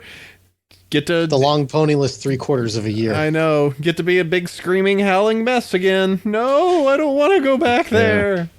We're gonna go on the cart. No. So, I mean, I don't know. I think something that would be nice is if the fandom could chill a little bit. That would be cool. I don't know. The past few weeks has been kind of rough. Yes. And we'll see how stuff progresses. We sometimes see a whole bunch of other stuff. And the benefit is that come the summer, as said, we do have the comic books, which have been super high quality so far. So, and we have Equestria Girls. Yeah, maybe? We'll see. They're pony fabulous. Yes. Boots on hooves, bikinis up top. They had neither hooves nor bikinis. Furry coats? No. Well, maybe. Fur coats? Just say no. Oh boy, that episode's going to be real contentious. All right. The Littlest Pet Shop crossover. All right. Well, let's see. Well, let's go ahead and do this. Kefka, I have... Well, wait. No, it's this one. Okay. Let's see. And now a dramatic reading of an email from Spiky from ponyplushes.com. Says, hey there, we recently found out about your show and absolutely love the casts. We were putting up a links page of our own and wanted to know if you would be interested in linking each other's pages. Let us know if you ever want to talk about plushies on your show. We have done a few interviews already and always enjoy chatting about plushies and socializing with bronies. Well, sorry, Spiky, but I believe we used up our allotment of plushie discussion time on today's show. And even though I won't be here next week, or who knows the next time I will be back, sorry, we already used it all up. Except there is a link there, and you can go check it out. I'm gonna click this. There is an $85 Rainbow Dash plush. Oh boy, they're listing there. Ponyplushes.com. That was probably an internal email. Whoops. Yeah, that would have been an internal email. AC. Super professional. Oh well. Hey, check it out. They got USB drives too. There's a derpy USB drive. Those are pretty cool. And where's my commission for reading their advertisement? I don't know, man. I do want to toss us out here that of all the people, and this is Derpy Squad is my friend, and he is generally very critical. He gave today's episode an A+. So there's that. Would friend again? A plus 1010 will watch multiple times. So there's that. AC, I think you've got a short email. I do, and Sandy, you may want to parse through the next one because it is a beast upon a beast, and you may not want to read all of it. Mm-hmm. So, let's do this. Hi, Bronyville Bronies. I've been listening to your show for a while and wanted to say thank you for making it and getting awesome guests. I have a little opinion over Alicorn Gate. I'm just content to watch the show and see what happens. Am I a minority, or is it just vocal fans that are getting into table flipping? Your friend, Short Stack Pancake Flipping Brony. P.S. Everyone is Miss Pony. I think that, fans are smart and fandoms are dumb, panicky creatures. Yeah, people are smart. People, plural, can be kind of dumb. I admit that I still am uncertain about Alatwi, but I'm willing to see where it goes. Hey, I think Twilight has wings now. She's at least almost as good as Rainbow Dash. Oh, Snap. All right, so I have got a beast of an email. Yeah, so parse through this. Yeah. Let us begin. Let us. Hey there, Apple Cider, Chef Sandy, Starry Night, and guests. I have been a fan of your podcast since day one, and I love what you guys do. You guys are smart, funny, and do a great job in representing the Brony community in a positive light. I don't have any Brony friends in real life, so watching your shows live every Saturday and hanging out in the chat room is the highlight of my week. I'm writing to you today because there's something to get off my chest, and I think your show is the best place to do it. The next part of this letter is intended as an open letter to the Brony community, and if you would grant me the honor of reading this on the show, I would like you to read it as such. This past week, in the comments of Equestria Daily, in response to certain decisions Hasbro has been making, such as the direction they're taking the show or the shutting down of certain fan projects, I've seen a lot of fans calling for a boycott of Hasbro's products. These fans are encouraging people to not buy any Hasbro merch and to pirate the episodes of MLP or watch them on YouTube. And judging from the number of upvotes these comments get, a lot of fans seem to support the idea. I, however, think this plan is at best will not make any difference, and at worst could cause the few good things we're getting from Hasbro, like the show and the comics, to disappear altogether. I'm sure we all know that Hasbro's main objective is to sell toys, and My Little Pony Friendship is Magic, despite being a fantastic show that people of all ages can enjoy, exists solely to sell toys to young girls. Now, due to the popularity of the show, Hasbro has become aware of an unexpected older market that was interested in their product, but as it stands now, we, the older fans of the show, are only a secondary market. As much as we'd like to think that we represent the majority of the market for the MLP brand, the truth of the matter is we don't. Hasbro has been selling My Little Pony toys to girls for decades. They can count on younger girls and their parents to buy the dolls and playsets, as the brand has been firmly placed in the public's mind as a toy for girls. The Brony fandom has only been there for a few years, we're not as established, and it's probably why it seems like Hasbro is ignoring us. They're not doing it out of spite or disgust, they're probably just unsure which direction they want their brand to pursue. Now imagine you worked for Hasbro if you spent the last 30 years building up a brand with a reliable market base. All of a sudden, this new market base springs up that's the complete opposite of what you've had before. Now, if you were in charge, what would you do in this situation? Would you drop everything you've worked for these past 30 years and focus on the new market? Probably not. The risk would be too high. You can count on the old market to be there. It's been there for 30 years and it'll probably be there for 30 more. The new marketplace, though, there's no telling how big it is, how long it will stay around, and how much money they're willing to spend. If you choose to focus on the new base, you could end up alienating the market you've had before when the new market base disappears. There's the word market base is in this email a lot. You'd be left with nothing. Knowing this, you can probably guess why Hasbro is so hesitant to jump on the Brony train. Hasbro is at least making an effort, though. Just this past week, I've seen a lot of upcoming products that seem to be specifically marketed towards older fans. A lot of these products look really cool. I really like the new miniatures collection with the Manticore and Steven Magnet, and I'm probably picking up the second fan collection just to get that gray Pegasus bunny with the blonde hair and crossed eyes. Woohoo! I'm sure you and everyone here have probably seen something you like too. Well, my philosophy has always been if you like it, then buy it. That's the best way to let Hasbro know you're someone they should care about. All these petitions and emails we've been sending out don't mean squat to them as long as it doesn't hurt their bottom line. They're a business, so the only thing that matters in the end is money. I don't mean that to be taken in a negative light, but that's just how things are. Which is really quite true. So here's what we're going to do, Bronies. We're going to buy their products. We're going to buy their comics, the trading cards, the show accurate figures and plushies. We're going to watch the episodes on the Hub or on iTunes or buy the full season DVDs. We're going to ignore the dolls and the makeup kits and the princess tiaras and instead buy up everything that we think is being marketed towards us.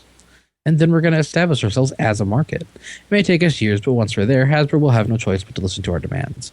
We don't have to completely overwhelm the original market, which I think would be highly unlikely. But we can make up even a quarter of their sales, it'd be enough. We just have to show Hasbro that we're here, we have money, and we're willing to give it to them as long as they can give us something awesome in return. And then maybe, just maybe, Hasbro will start to listen to the Brony community's input when they're making decisions. Well, that's my piece. Sorry if it's too long, but it's something I felt was needed to be said. Thanks again for making such a wonderful podcast. I look forward to seeing you guys at Unicon. Your fan, Some Brony Jr. That was a lot of words, AC. That was max words. Congratulations. A lot of very thoughtful words, though.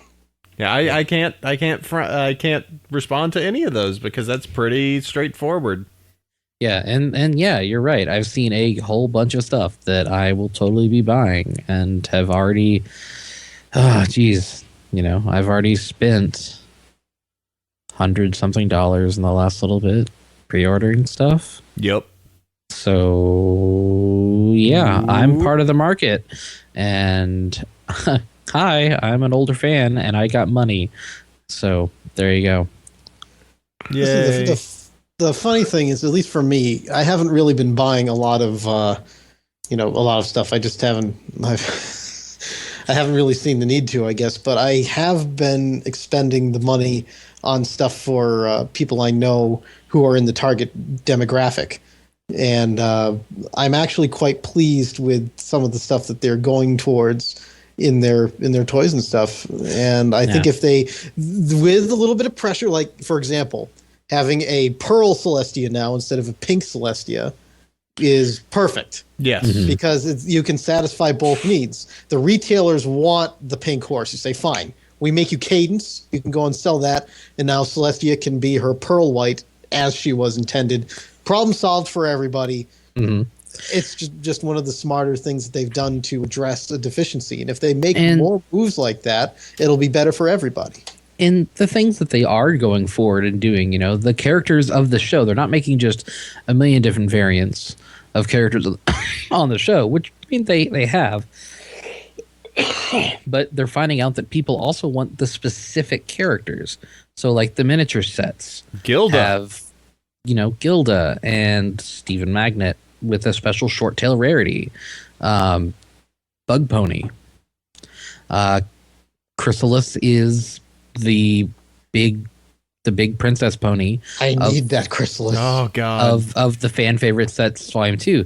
It has Diamond Tiara, it has Lyra, it has the fancy ponies. Have we gotten a bonbon yet? I don't know if there's a bonbon. I need a bonbon. I've gotten blind bags, I think, but not a full size. I know. Yeah. It's just like I need you. You are my Lyra. I am your bonbon, Sandy. We are the bestest of friends. I need that representation here with me. But I mean, the fan favorite set, it has a Derpy, it has Diamond Tiara, and the royal couple, Cadence and Shining Armor with his weird troll hair, and Bug Pony. And then there's the Bug Pony miniature, Chrysalis and Celestia and Sparkly Mane Twilight, Cheerily with Twist and Silver Spoon and the little baby little teeny tiny Smarty Pants. It's Octavia with her upright, with her cello. Yeah, it's going to be really fun taking a Dremel to that Chrysalis. It's she must actually the miniature one has holes. It does have the holes in it. Okay. The other one has painted holes. Right, because they're hollow. Right. Like if you take a Dremel to a full size Chrysalis, you're just gonna break her. Well, but you could Dremel out just enough of it. I know she will be hollow. But I'm not quite so invested in show accuracy that I might destroy my Bug Pony. Yeah. Maybe I'll get a custom if I really liked Chrysalis, which she's pretty cool as a villain, but I'm not gonna go that far. I like her as a villain. She's cool. All right. Okay, let's go ahead and move this one forward. Kefka, if you grab this last one, sir. Hopefully this one will not be another advertisement. And yes, and now, last but not least, another Germanic reading of an email from Islay. Oh, no, I'm sorry, pronounced Islay. I'm sorry, I did not mean to mispronounce your name. Please do not be offended. Islay Mist, I guess. Named after a Scottish island of whiskey-producing fame. Woo. Well, I enjoy Scotch, so props to you for having good taste, again. Anyway, here we go. Dear Gentle... Oh. Well, and it's proper because he says he's a Scottish island that produces whiskey, not Scotch. Yes. That's how you know it's legit. Yes. Anyway, dear Gentle Colts, I am writing you this message from the distant past of Season 1. That's right, I'm a newcomer to the land of Equestria, and have only just finished watching Season 1 of MLP FIM earlier today. It has taken me less than a week to burn through the series, and I'm well and truly hooked, ready to jump into this community with all four hooves. And they're really committed there. Given that I do not wish to encounter spoilers for shows I have yet to watch through, I am pacing myself with regard to listening to your podcast and will work my way through the archives as I watch the rest of the show. I tend to do a lot of listening to podcasts whilst cooking, shopping, or traveling to and from university, however, so I doubt it will take me too long to catch up. So for the time being, I can only thank you immensely for the upcoming hours upon hours of entertainment and information you guys will bring me about this community. And hopefully by the time I join you in the present, I'll be able to start contributing something of my own to the MLP fandom. Ever enthusiastic, the pony from the coast of Canterdonia. Go ho ho! Islay Mist. Very well. I will go and pour myself a glass of scotch just for you. And thank you for liking their show. Yeah, it's 5 o'clock somewhere, and that somewhere's where you are, so... Yeah. Actually, it's 5:10 here on the East Coast. Awesome. And hey, you know, I've got that cider. Got some cider. I've got some bourbon, I think. Well, I'll tell you what, before we crack into those, first off, thank Islay Mist for sending in that mail. And yeah, I'm also quite interested to find out Islay going through all the podcasts of just the amount of crazy that ends up coming out of this show. I'd be interested to be like, yeah, you guys went really nuts later on. Like, Yeah. So as the show. It happens. Yeah. All right. Well, let's go ahead and move this forward. First off, we got 5-star iTunes Bronies to talk about. We are at 771 ratings, so it's time to give some thanks to Dragon Ma 575, 5 Iron Brony, Daisy Azura, some Frothy Mocha. That feels like a repeat. Were they this week? I think it fell within. Okay, cool. The 16th. All right. On the 9th. All right, well, good. No, just a lot They're of getting mentioned twice because they're cool. Okay, well, they're very nice people, so there you go. Thank you very much for those that left us a review on iTunes. We are so close to 800. Don't you love us? I hope you love us. Please leave us a rating. I'd love to be able to say we have 800 ratings on our new business cards I need to make. Donations. We had some great donators. Thanks very much to E. Leinertson, Z. Trulot, and N. Bulvin. I'm probably mangling some of those terribly. I was able to actually purchase a GoPro Hero 2 that I'm going to be bringing to Unicon, in addition to bringing a full Canon GL2 so that we can record some awesome stuff. So I'm looking to do some good time-lapse, great pony fun recorded at Las Pegasus Unicon, and just spending a bunch of time with some friends and having a good time, and want to make sure that you guys can enjoy it as much as you can digitally. So that takes care of that. So, moving forward, it's time to go ahead and put a bow on the show, just like we did on Season 3. And it's one cool thing time. And we all got something this week. We do. We are prepared. I always love Fim Flam Philosophy stuff. I think he is probably he's one of those people where I just want to spend time with, have a drink, and then just laugh for hours because his humor falls right down my alley. And he created a small little mini animation, round about 3 minutes long, called Alicorn Day, which follows kind of just weird escapades of what would happen if Twilight, in his alternate universe, just suddenly randomly got wings. And it's just this funny alternate reality stuff. just kind of everyone sounds weird and different, and I really kind of like it. So there are links there, Alicorn Day. You can find it in the show notes. I'm not selling it well. Go check it out. It's goofy fun.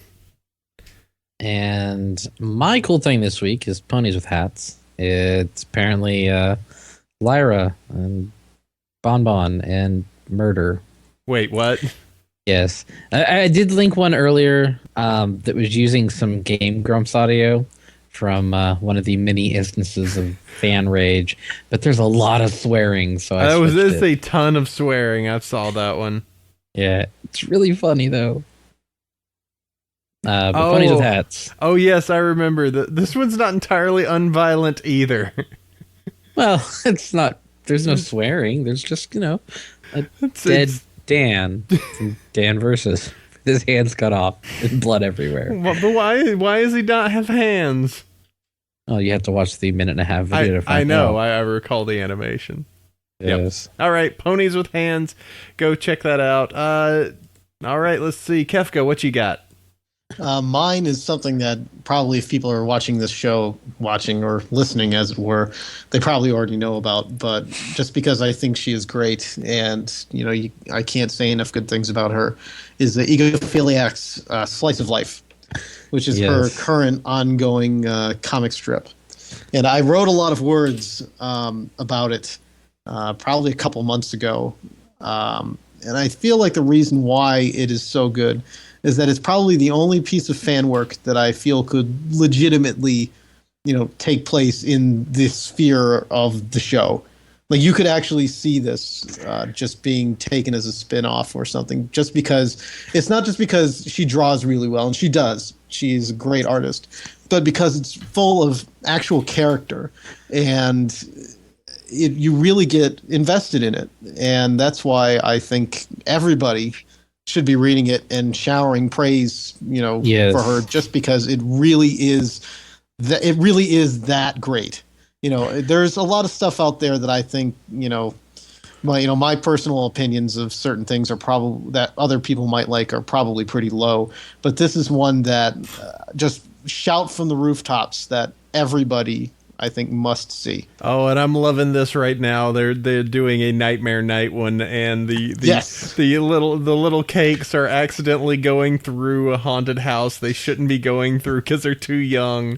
Yes, it really is. It's absolutely precious, and she doesn't hit you over the head. She doesn't beat you down with just very bad characterization. She really has all of these characters just nailed, and you just read it and you feel like it really could be part of the show. And I just hope that whatever she's trying to do with it, that she absolutely succeeds. And granted, several years down the line, but definitely. Oh, this is interesting. Pip's an adult. Snips and Snails have grown up, and man, Snails really grew up. Yeah. Yep. It's always great. It's usually a constant contender. It always comes up on this list just because it's so crazy. And when Princess Luna shows up at your door, magically levitating both her children, and asking, "Are these yours?" You have goofed. Miniature Ripscallions. There you go. So check that out. That's Slice of Life, sliceofponylife.tumblr.com. But you could always check it on the show notes. And that's going to do it. Pressure? I'm not supposed to listen to that. All right. Well, let's go ahead and wrap this thing up. First off, let me go ahead and thank Kefka. Thank you very much for coming on, sir. I want to go ahead and just remind everyone where they can find you. Oh, sure. People are probably most familiar with me for, my artwork and other stuff. My artwork, you can find it at kefkafloyd.deviantart.com. Over there, I've got all my stuff. If you're going to be at Las Pegasus Unicon next week, you should come by and see me at my table. I'll have, prints of my posters, and I'll have buttons, and you can talk to me about color guides, because I really like it when people say that they use my color guides. It makes me a little happier inside that people actually care about colors as much as I do. And you can find me on Twitter. You can follow me at Kefka Floyd, if that wasn't easy enough. There's only one of me. I have all the things out there that are Kefka Floyd are me. And if you want, you can read the Roundstable at roundstable.com for our, we write lots of words about ponies in the community. We also keep track of news and other stuff. We have a forum and an image host, and it's all sorts of fun for everybody. Excellent. Cool deal. And good to have you on again. It has certainly been a while. And it has been a while, and it might be another while again. But you know what they say. In the meantime, I feel like I'm going to steal this from Rob Paulson, because I've been listening to his show that he's been doing for quite a while, and I think it's something that we all need to remember. And it's that laughter is the best medicine. It's always free, and you can't OD. There you go. Excellent. Good to have you on, man. Not a problem. As always, Thundermaker Supreme, even if he's not exactly a weather pony to do it. No. Thank you, Sandy, for always bringing the thunder. You can count on me. Keeping those weather ponies active. Keeping them guessing. And as always, thanks very much to our awesome friends, be it if you're the ones that are downloading this on your iTunes podcast aggregation, however you grab it that way. If you're catching this on live on our stream over at Justin TV Bronyville Podcast, hello everyone in the stream, and thank you all for showing up today. Wonderful, as always, having you here to chat about the episode and watch Starry draw like she was doing this episode. Go Starry, the unsung hero of this show. She is the glue that holds it together. She is working furiously over there making badges. And yeah, just for any of our fans, you can always, we do the show for you, and we'll be continuing doing episodes and just maybe various different stuff over the break. When the news is light, we will continue to keep trying to make some stuff for you. So. All right, let me go ahead and give you the rundown of where you can find all of this stuff. BronyShow.com and BronyvillePodcast.com is the website you can go to. Bronyville@gmail.com is our email address where you can send questions. Talk about us, tell us how much you like the show, whatever you want to. We're here. You can join us roughly every Saturday noon Pacific Standard Time at justin.tv/BronyvillePodcast. That may change in the coming future. We may move back to a Sunday schedule over the summer, just so that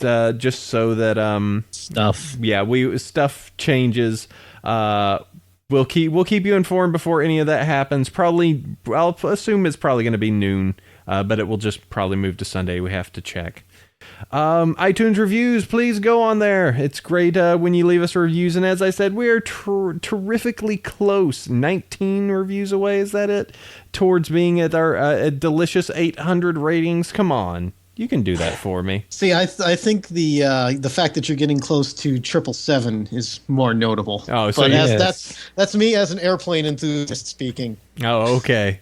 So you want us to just stop there for a while so we can... No, just, make a note. We got the 777, and then you get the 787. Okay, well, tell you what. Do this. Somebody get us to 776, so that way Kefka can go ahead and do the 777. Oh, boy. You can be the one that makes that review. That works for me. I'll do that for you. Awesome. Listen to the show on Celestia Radio every Tuesday, 3 p.m. Pacific Standard, 6 p.m. Eastern Standard, and 11 p.m. UTC. My Twitter account is at Bronyville. Mine's at Chef Sandy. And I have the meetup group. You can go to Bronies of Northern California. And mine's Bronies of North Texas. Conventions coming up. I will be attending Las Pegasus Unicon. As far as where we are attending Big Apple PonyCon, need to double check with them. Haven't heard. Yeah, they kind of had a little bit of a kerfluffle. Yeah. Okay, no problem. They're still listed. Yep, they're still listed. EQLA is up in the air at this time, but we definitely will have a presence in some form, and totally have a presence at Nightmare Nights Dallas. Yes. Yep. I'm gonna even include a link in the show notes. The website's not live yet, but nightmarenights.net is the website, and it will be up by next weekend. Oh, look, I can log into your site. Okay, let's see. Yeah, you can. Yeah, if you click on the link now, it just takes you to a WordPress login. Cider password. I can't access your site. Oh, sorry. So when is Nightmare Nights again? Nightmare Nights is November 8th through 10th, 2013 in Addison, Texas. We have 4 guests nailed down thus far. Cool. And we have some community guests. And we have a little thing that says, and representatives from a number of fandom news and entertainment outlets. Equestria Daily, Derby Hooves News. And I listed the round table because hopefully somebody from there will show up. Well, and anybody else. We do have some Texas people. I mean, I don't know if, depending on the time of year and, how my convention war chest is looking for being able to go and sell things and time off from work, I may or may not be able to do it. It's, I just have no idea. But I know we do have some Texas people. So if I can find someone to go, I will try to have them go. Okay. Yeah. Let me do this. Let's let this be post show. Okay. Let me go ahead and wrap up the episode. All right. What? Said wibbly arms. Wibbly arms. I know. All right. So I want to go ahead and thank all of you for joining us today. Very, very great to have you on. And as always, we will be on next week for more pony, more discussion, and maybe some more wrap up of this episode of this season. Oh yeah, next week's Unicon. Whee! So we'll have lots of guests. Anyway, till then, sleep well, every pony. Good night, everybody. So far away. All right, so hey. We'll bow, split upon the wreck of our own desires, turning on the speed of life's hot fire. Passing our hurdle just brings us to the next. The race isn't over till we've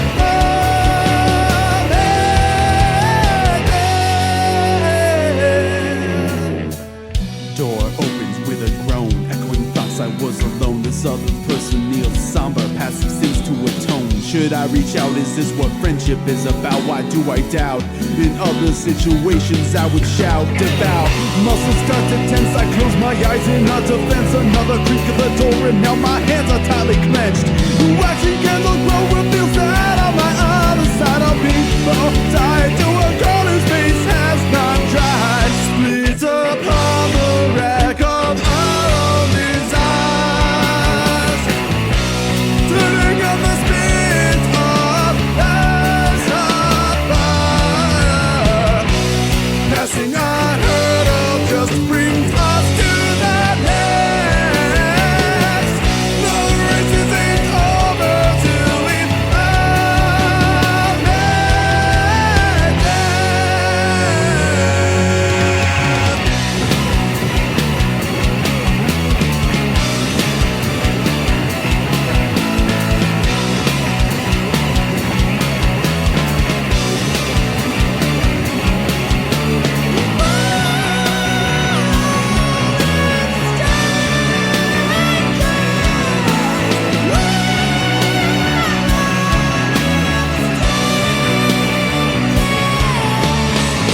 Then the thought struck me that we're a holy trinity, all of life encapsulated on the knees of us three. The girl to my right, she represents the hope, the desire to do more, to climb higher on the rope. I'm in confusion when I cannot climb higher. Should I be honest, all along a cheat and a liar? The person to my left has no more tears to be wet. Inside am a shreds of lies and secrets he should have guessed. Stand upon the wreck of our desires,